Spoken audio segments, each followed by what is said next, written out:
Yuji, let's begin with that timeless question. In fact, the mother of all questions.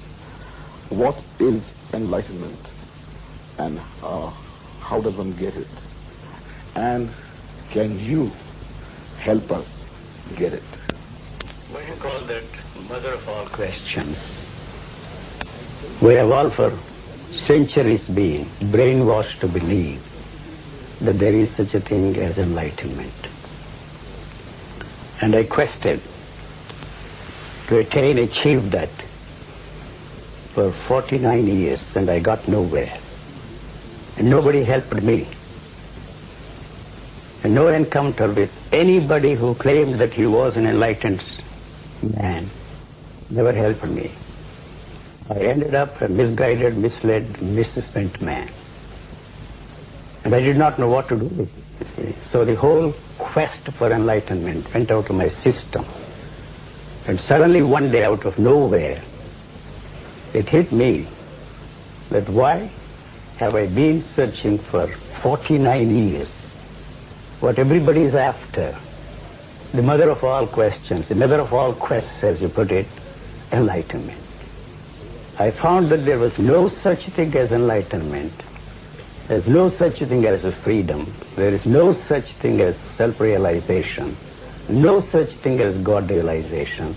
So that hit me so hard that the whole thing, that what everybody thought, felt, and experienced before me was flushed out of my system. What I was left with, I had no way of knowing.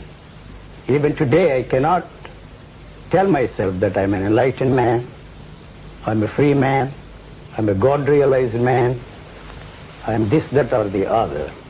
And so there is no question of my trying to enlighten others and free others. We often ask this question, is this all to life?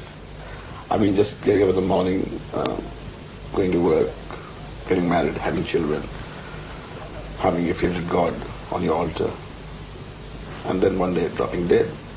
There must be something more to life.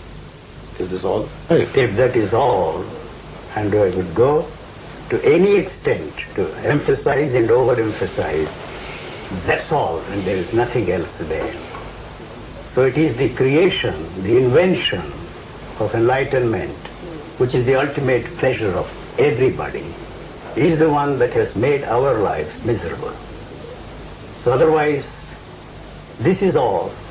And so if that is all, life becomes meaningful and purposeful. Since we are looking for something, a meaningful and purposeful way of life, our lives have become miserable. So you don't realize that it is that that has created the misery for us. If that is all, what will you do? You may not accept that. What you are interested in, pleasure without pain. So you are interested in enlightenment, transformation, freedom from birth and death, because that is the ultimate pleasure for you. And it is that, if you are lucky enough to attain, all your problems will be solved. It does not occur to you for one moment, it is that that has created the misery, and it is that that is responsible for the mess you find yourself in. So your interest to find out a meaning of life, a purpose in life, is not going to succeed. At the heart of every relationship, man feels lonely. Yuji, is there a way out of this terrible feeling of loneliness that seems to haunt us all the time? You have hit the nail on the head, and it is your only thing that you are stuck with is this loneliness. So you are interested in filling in that loneliness. So you have invented 100 different escapist activities, and the demand to establish relationship with others is only there because you want to fill in this loneliness. And at the same time, you do not realize that this relationship which you are talking about is built on the foundation of what you will get out of this relationship. If you don't get what you want out of relationship, you have the last card, the jack, to play in the pack of cards. And you use this word called love. So when you can't get what you want, what you are left with is this misery. So you are bored. Everything you do to fill that boredom is taking you farther and farther away. So you are not interested in questioning why you are establishing these relationships with people. It's only to fill that loneliness. And if you don't get what you want out of this relationship, and don't forget that all relationships are built on the foundation of what do I get out of this relationship. If you don't get what you want, what you are left with is not the loving relationship, but hatred. And so I say, and very often say, without hesitation, that love and hate are kissing cousins. That's what you are stuck with. So where do we go from here? There is a dedication to pleasure, all that we are left with. I mean, a hedonistic way of life is what one should pursue. What's wrong with it? That's actually what you are interested in, the hedonistic way of life. And your search for truth, reality, God, enlightenment, transformation is the ultimate pleasure. So what everybody wants, whether you are here in India or in America or in Russia or anywhere in this world, what everybody wants, whether you are a movie director or a cab driver, the only thing he is interested in is to have pleasure without pain. Is it possible to have pleasure without pain? It is just not possible because this body is involved in attaining that goal to have pleasure without pain. So it is a very destructive thing to ask for pain. So to have pleasure without pain is an impossibility. And that's the battle that is going on there in you. Because the living organism is not interested in pleasure. It is not interested in happiness. It is not interested in having only happiness without one moment of unhappiness. It is not interested in having pleasure with one moment of pain. So that you are not going to succeed because it destroys the sensitivity of this living organism.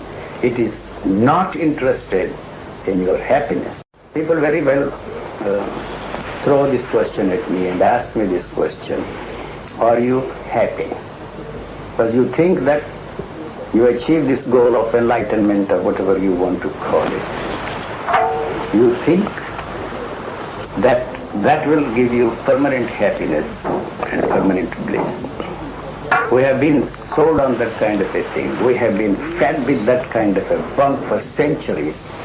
That will make it possible for you to have one without the other. You know that you have not succeeded so far, but you live in hope and die in hope to achieve this impossible thing of having one without the other. My answer to that question, are you happy, is I really do not know what happiness is, so I'm never unhappy. Usually organized religion seems to have collapsed all over the world, and one saw the mushrooming of what you call small gurus sprang all over the world. For a time people thought that there would be an answer in what Krishnamurti had to offer to the world. But unfortunately, with his death, it seems that movement is fading away. Just for a few books which are still in print, it doesn't seem to have touched anything really. What is your opinion on the role he played? What makes you think that the organized religion is dead? All the political systems, all the political ideologies offer to us as the panacea for the evils to which the world is a prey, have failed and are failing. And that has created a tremendous vacuum. And all those gurus who believe that they have the answers for man's problems are going to step in and exploit the situation. all sorts of cults will step in and tell the people that they have the answers for that. So we don't bother about the impact of any particular teacher in the recent times, like J. Krishnamurti and others. It is impossible for anybody to say that they have the answers for the mankind's problems. The problems are changing all the time. So your answers are already dead. The belief that the tradition has the answer, whatever they mean by the word tradition, the tradition means only the unwillingness on the part of us all to accept the fact that everything is changing. And religion actually and factually has no answers for the mankind's problems. Yuji, it's very obvious to me that when I mentioned J. Krishnamurti, you ducked. Why? I haven't ducked. There is a Latin expression, nil nisi bonum. You should not say anything about a man who is dead. Whatever he has done is there. Whether its impact is a real impact or not, it is for the world to decide. And may I give you a crude answer, which you may not like, why keep a dead horse? That was the reason why I restrained myself. But it is said that he had much to contribute to your life. Oh. In fact, there is a belief that whatever happened to you is because of your association with J. Krishnamurti. No, you see, you are not ready to accept my assertion that my visits to the holy men, like Ramana Maharshi, my encounter with J. Krishnamurti in my formative years have not helped me at all. Despite all that, whatever happened to me has happened.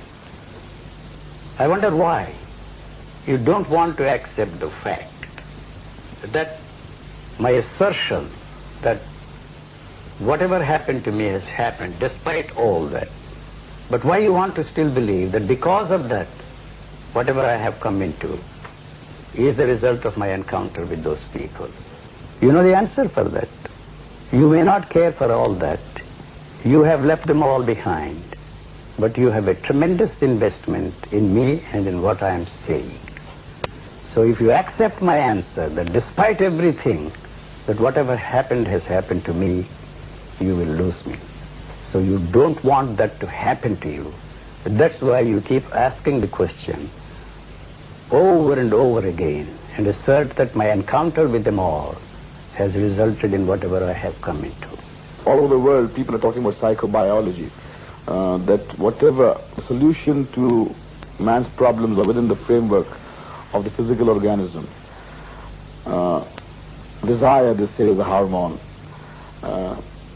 Alcoholism is in your genes. Hormones are responsible for all your desires.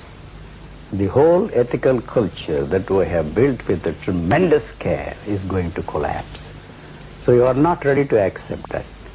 As I see the problems of mankind, one very important question which we have to ask and get an answer if there is any answer, what kind of a human beings we want in this world.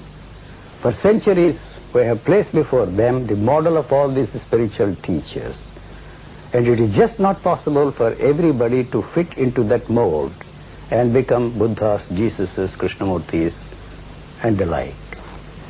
But I maintain, I may not have any way of pointing out with enough evidence, statistical evidence, the statement that I am making that there is a neurological disorder in the human brain, and that can be corrected only through a chemical process, and we are not ready for that kind of a thing. So sadhana is out. Sadhana is out because the goal does not exist. But we are not ready to face that situation because there is this danger in handing over what they have discovered about the genes to the state, they will destroy everything. The state will control everything. So for that, we all have to be very cautious and emphasize that that is the only answer for our problems, human problems in the world today. So finally, Yuji, is there an oasis yonder, or are we all stuck with a mirage? You are stuck with mirage, that's all that I can say. But that does not mean that you will stop looking for oasis. And you will go on and on and on. And in the end you will be surprised, if you are lucky, to find that there is no oasis and you are stuck with the mirage.